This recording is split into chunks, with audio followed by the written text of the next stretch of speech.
saya bisa bercerita pengalaman saya tentang, menyusun buku. Kira-kira perjalanan saya menyusun buku itu kurang lebih kira-kira begini. Jadi pertama kali saya menulis buku itu bukan menulis buku sebetulnya lebih tepat itu mungkin menyusun buku. Jadi ketika saya mengajar, pertama kali itu di SMA 3 Bandung itu, saya mengajar ternyata kesulitan karena tidak ada bahannya. Jadi waktu itu teknologi informatika itu belum ada bukunya karena kurikulumnya juga belum masuk. Kemudian, dari kesulitan itu saya belajar itu selama 5 tahun bagaimana caranya agar itu tidak terjadi. Oleh karena itu ketika saya mulai ngajar di SMP 2 Ciharubuti Ciamis, saya mulai terpikir apa harus saya buat buku sendiri gitu. Akhirnya ya lahirlah buku yang ini, buku yang teknologi informatika kelas 7, kelas 8, kelas 9 ini. Kebetulan waktu itu bersamaan pula dengan saya mengajar di Uninus, waktu itu diminta untuk belajar mengajar di Uninus, saya senang sekali. Nah, dari pengalaman ini kemudian, timbul pemikiran begini, oh ternyata mengajar itu enak sekali kalau saya sudah mempersiapkan diri terlebih dahulu. Nah, persiapan yang umum dilakukan oleh guru kan biasanya menyusun RPP atau RPS tuh saya lihat. Nah, kalau hanya itu kan garis besar, sementara kita seringkali lupa tuh mau ngajar apa, terus lanjutannya apa dan seterusnya. Nah, berbeda dengan kalau kita menggunakan buku sendiri. Nah, dari pengalaman itu kemudian saya mulai iseng, mulai menyusun buku. Jadi awalnya semata-mata untuk memenuhi kebutuhan saya mengajar. Jadi tidak ada niatan buku itu untuk saya baru tahu bahwa buku bisa buat kenaikan pangkat lah, menghitung angka kredit dan seterusnya. Saya nggak ada niat itu.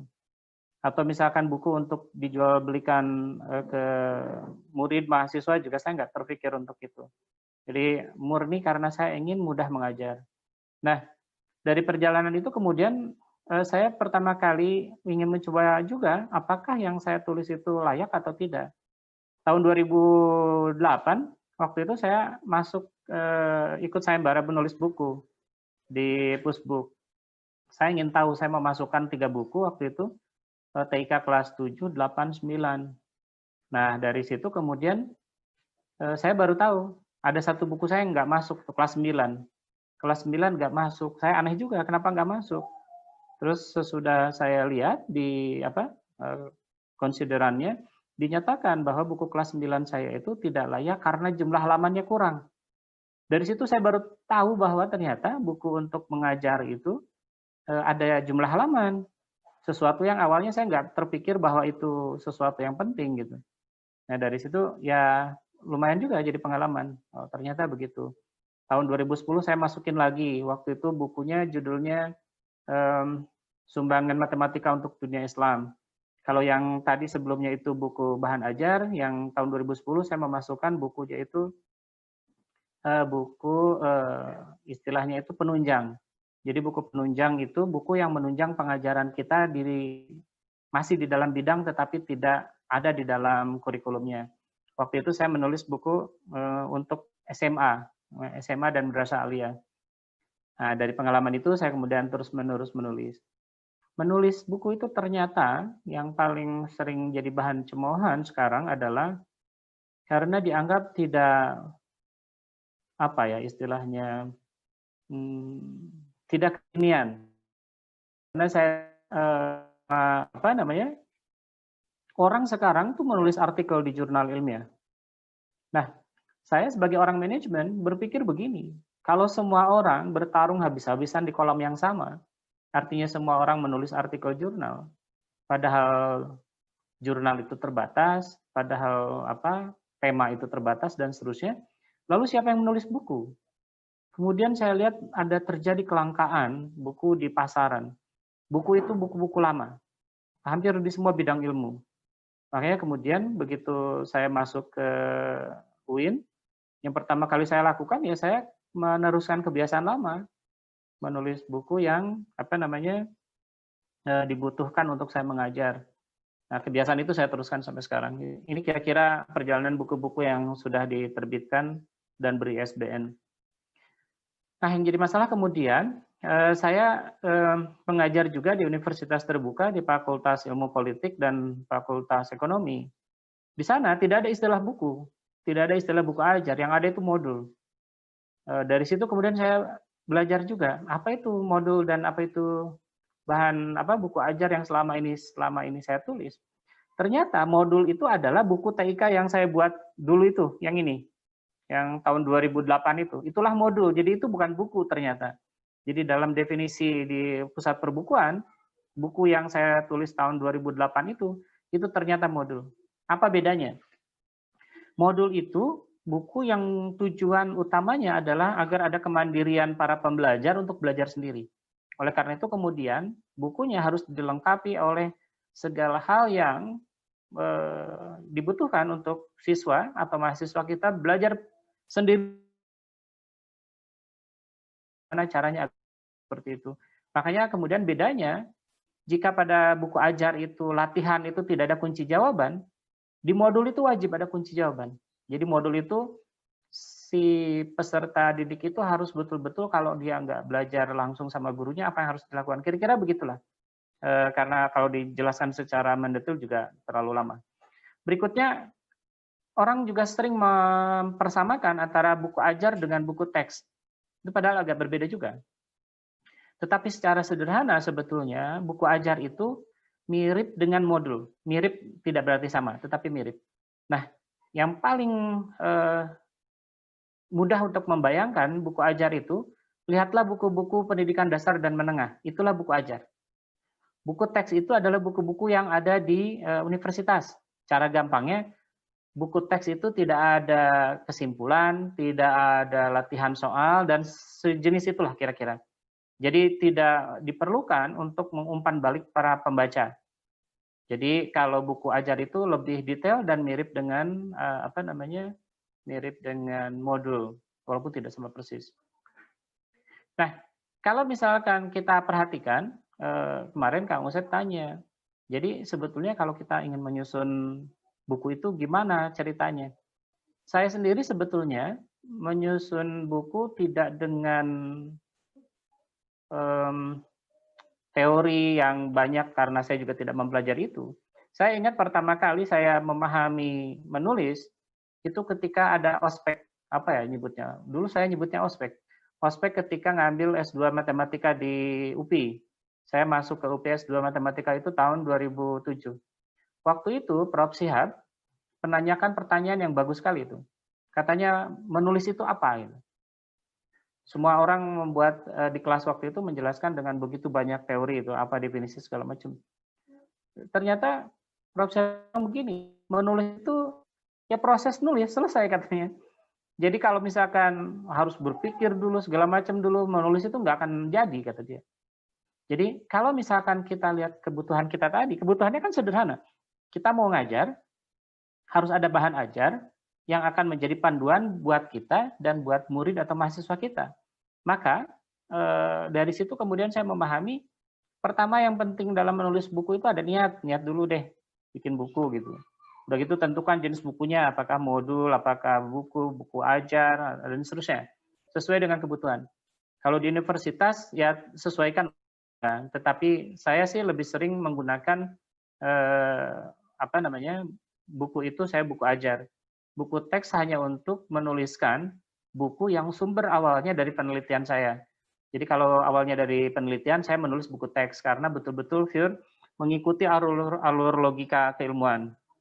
Nah, sesudah menentukan itu kemudian saya cari dokumen rencana pembelajaran saya. Kalau saya kan biasa menulis RPS tuh.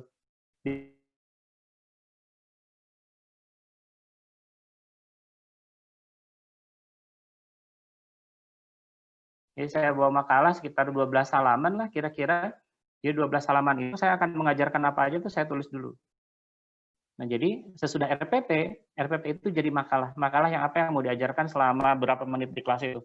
Nah, ternyata Sesudah saya mengajar selama 1 tahun, karena dulu pertama kali saya ngajar di pendidikan dasar dan menengah, itu 12 halaman, kali begitu banyak, pertemuan selama setahun itu, kok tebel juga gitu. Nah, makanya jadilah buku yang TIK yang itu, ada itu.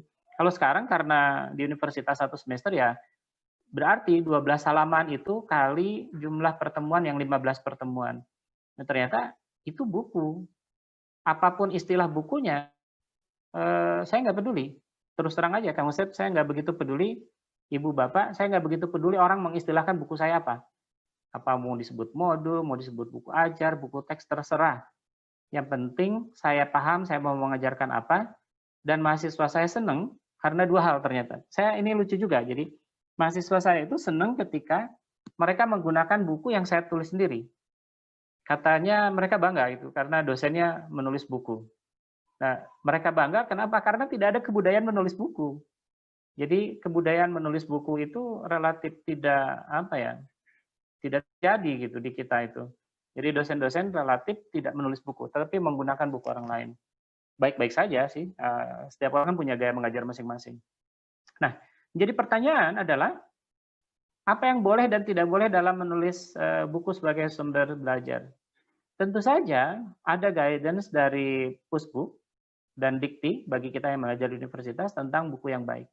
Tetapi saya percaya bahwa dalam menulis atau menyusun buku, yang paling penting itu jangan terlalu banyak mikir deh.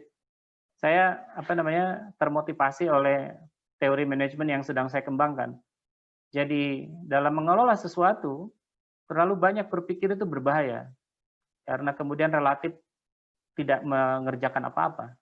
Butuh waktu terlalu lama. Padahal apapun yang kita kerjakan itu pasti mengandung kelemahan, pasti mengandung kesalahan. Dan ketika kita melakukan evaluasi itu butuh waktu lagi. Jadi menurut saya kalau mau menyusun buku, kalau kita mau mengajar, tulis saja dulu. Bahwa kemudian nanti ada yang mengkritik urusan belakangan gitu. Toh nanti juga kita akan dikritik sebagus apapun kita. Jadi buku yang baik menurut saya adalah buku yang selesai ditulis, dicetak, diberi ISBN, disebarkan pada murid atau mahasiswa kita. Jadi kalau Kang Usep tanya tuh kenapa bukunya banyak sekali? Kebetulan aja. Jadi saya punya, jadi waktu tahun pertama kali mengajar itu kan saya tidak pernah mengajar matematika, selalu mengajar komputer. Selama 17 tahun pertama, itu bukunya hanya melulu tentang komputer. Karena yang disuruh ngajar cuma itu aja. Nah, ketika saya kemudian pindah ke bidang ilmu manajemen tahun 2010, waktu itu kebetulan selalu dikasih ngajar kelas yang berbeda. Efeknya kemudian tentu bukunya kemudian jadi banyak. Jadi bukan gara-gara saya sok pinter atau rajin menulis, bukan juga, karena mata kuliahnya gonta-ganti. Kekurangannya adalah buku-buku yang ditulis tadi, perkembangan keilmuannya tidak begitu baik. Kan kalau misalkan kita mengajar terus-menerus pada bidang ilmu yang sama, semester berikutnya itu bisa kita perbaiki itu buku. Bisa atas dasar riset kita atau atas dasar riset orang lain. Tetapi saya percaya betul, Bapak Ibu, saya tahu Bapak Ibu lebih senior dari saya, tapi saya percaya betul bahwa dalam menyusun atau menulis buku, yang paling kita perlukan adalah mulailah menulis. Karena hanya merencanakan itu nggak ada selesainya. Jadi kalau hanya berencana agak susah kayaknya. Saya percaya bahwa perjalanan saya sebagai pembelajar itu akan mati kalau hanya sekedar ide. Saya percaya bahwa saya harus menuliskan apa yang ada dalam kepala saya sebarkan. Buku-buku yang ditulis itu semuanya bisa di-download gratis, ada yang di Scribd, ada yang di mana, ada yang di repository UIN Sunan Kalijaga. Karena dengan begitu, pertama mungkin akan menginspirasi orang yang membaca, jadi ikutan menulis, atau kedua, menjadi alat evaluasi buat saya, karena biasanya kalau buku itu ada dikritik. Buku-buku saya itu termasuk dikritik habis-habisan, dianggap tidak layak digunakan gitu.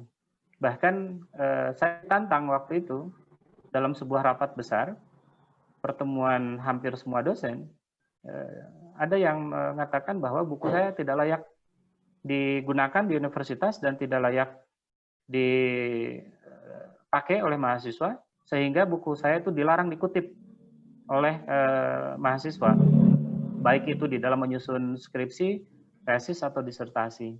Saya ketawa aja, saya nggak mau ikut campur dalam urusan yang sepele seperti itu. Waktu itu kemudian si orang yang mengatakan buku saya tidak layak itu bilang begini, kalau memang bukunya bagus, coba terbitkan di universitas lain katanya. Kalau memang bagus, bisa pasti diterbitkan di universitas lain, karena kalau diterbitkan di universitas sendiri, itu evaluasinya kurang katanya. Siapa saja bisa menulis. Walaupun dia mengatakan begini, walaupun saya belum menulis satu buku pun. Nah, dari situ saya menjadi tantangan buat saya untuk menunjukkan bahwa menulis atau menyusun buku itu kebahagiaan, bukan persoalan angka kredit atau kenaikan pangkat.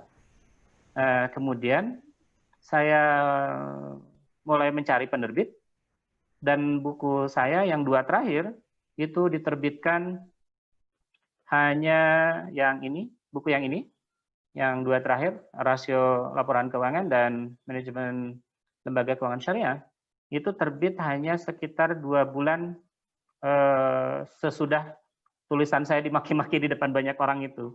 Jadi menurut saya, Bapak Ibu, kritik adalah alat untuk kita mengevaluasi diri. Jadi saya sangat berterima kasih pada orang yang mengkritik buku saya, dan bukan masalah. Saya percaya bahwa kita bisa mencari jalan kebahagiaan masing-masing.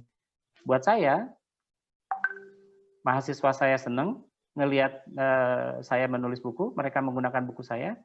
Anak-anak saya senang setiap kali saya mencetak buku dan bisa diperlihatkan mereka bangga ayahnya menulis buku, dan itu kebahagiaan yang luar biasa. Saya tidak begitu peduli lagi sarkastik orang. Jadi mungkin begitu yang bisa saya sampaikan. Saya mohon maaf karena ini banyak senior yang jauh lebih berpengalaman dari saya. Ini mah semata-mata disuruh sama sama Kang Buset, ya saya terima. Saya mohon maaf, terima kasih sudah diberikan kesempatan berbagi.